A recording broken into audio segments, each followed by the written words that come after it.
tim putri Gresik Ponska plus Pupuk Indonesia berhasil merebut gelar juara putaran pertama Pro Liga 2026.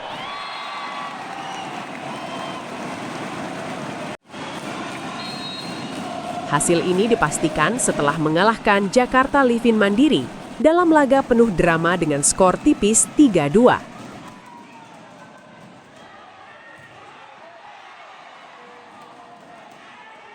Bermain di depan pendukung sendiri di Gor Tri Dharma Petrokimia Gresik, tim tuan rumah Gresik Ponska menutup putaran pertama dengan kemenangan ke-6 beruntun. Mereka menaklukkan Jakarta Livin Mandiri melalui 5 set ketat dengan skor 25-15, 21-25, 25-21, 22-25, dan 15-7.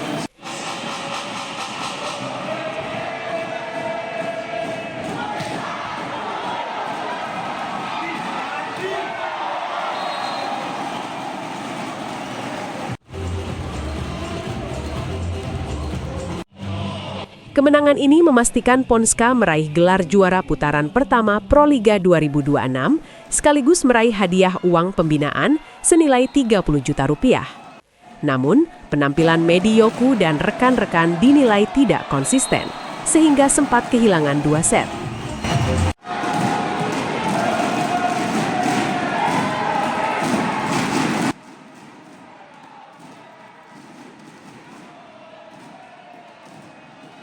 Pada set kelima, Gresik Ponska langsung tancap gas. Setter Arneta Putri menjadi penentu dengan bola tipuan mematikan yang memastikan kemenangan 15-7 pada set terakhir.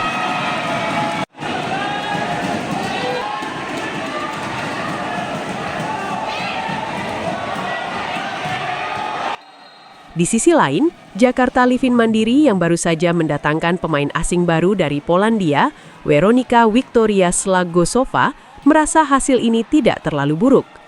Gresik Ponska kini siap mempertahankan gelar di putaran kedua Pro Liga yang akan dimulai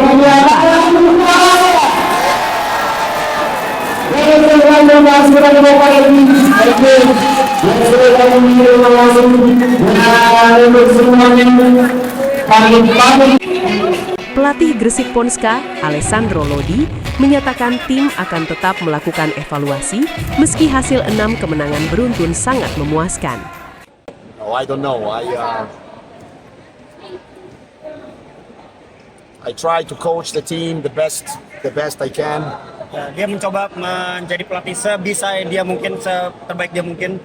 Sometimes I talk to myself just to, make my thoughts put my thoughts in an order. Ya, kadang-kadang dia ngomong sama dirinya sendiri untuk bisa kayak meyakinkan gitu di tulisan atau di mana, mereka biar meyakinkan dirinya dia sendiri. But there is no special reason. It's like how I am.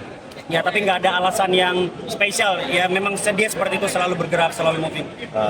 Winning 6 games in a row is for sure a great achievement. Oke, kita menang 6 kali berturut-turut, itu suatu hal yang luar biasa, pencapaian luar biasa. But we have still a long way to go if we want to, be competitive in the Final Four. Ya, tapi kita masih banyak perjalanan yang bisa kita tuju untuk sampai Final Four dan seterusnya. Some parts of our game, like some parts of how we play, are very high level. Ya, beberapa hal yang sudah kita lakukan itu memang udah berada di high level yang tinggi. But some others are not good enough to. Ya, tapi ada beberapa hal juga yang masih belum cukup. To think that we can win at the end. Ya, yang masih belum cukup hingga pada akhir kita nanti di final, insya Allah. So we need to get better. Ya, tapi kita masih ada perlu perbaikan untuk bisa menjadi lebih baik. Oke. Ya, nggak apa-apa, namanya juga permainan bola voli. Lawan juga pasti ngotot untuk memenangkan pertandingan ini. Kita lihat juga ketambahan pemain asingnya juga tambah bagus. Jadi begitu kami tadi agak sedikit kewalahan, tapi puji Tuhan akhirnya kita di set kelima bisa memberikan. Yang membuat tadi sampai draw. Mungkin counter attack paling ya tadi. Bola-bola kita dapetin kan mungkin nggak bisa ngasilin poin, itu aja sih ke depannya. Terus menatap pertandingan Untuk selanjutnya, putaran selanjutnya nggak tahu, kembali ke pelatih aja, nanti kita lihat evaluasinya terus latihan lagi. Tapi komposisi pemain sudah setel ya?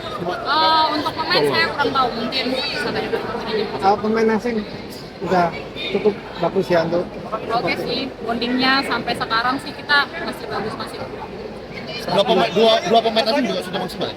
ya, Dua pemain asing tadi sudah maksimal ya? sudah maksimal sih menurut saya untuk kita ya. Medi, yang set kedua nggak salah, Ya. sama set yang sampai 2-2 sama itu kenapa Petro sedikit goyah Karena atau? kembali saya bilang tadi ini permainan voli kita nggak bisa menebak-nebak, kita nggak bisa main terus-terusan bagus, pasti ada naik turunnya. Jadi gimana kita menjaga mental, menjaga stabilitas itu aja sih. atau mungkin bagian dari strategi. Enggak juga. Semua permainan bola voli pasti ada naik turunnya. Oke, Matt. Oke, Selamat thank you ya. Kalahan 3-2 tapi tetap bersyukur karena nggak ada yang cedera fatal sampai akhir. Dan masih adaptasi juga sama pemain asing karena memang baru 2 kali latihan, jadi memang masih adaptasi di sistemnya sendiri, dianya sendiri juga, kitanya juga masih adaptasi sama dia gitu, apalagi center gitu. Jadi dengan kekalahan 3-2 ini masih bersyukur sih, masih bisa menunjukkan bahwa kita bisa memberi perlawanan ke ranking 1 gitu dengan kita yang masih posisi 6 kemarin. Soalnya persiap di set 5, mungkin apa sih nggak dropnya kelihatan sekali? Iya, di set 5 kita kalah di reception sih menurut aku karena memang dari segi serve juga lawan cukup applikan. Memang dari set 1 lawan serve-nya bagus-bagus, jadi memang reception kitanya kurang, jadi permainan kitanya monoton ke 2 sama 4 aja gitu, jadi untuk middle-nya jarang. Ketika ada bola bagus jadinya udah gampang kebacanya. untuk persiapan ke putaran selanjutnya. Yang pastinya besok langsung ya, lusa langsung putaran selanjutnya ya. Ya semoga aja sih dengan latihan besok pasti banyak evaluasi juga dari antara block dan defense yang pastinya itu masih kita benahi strukturnya.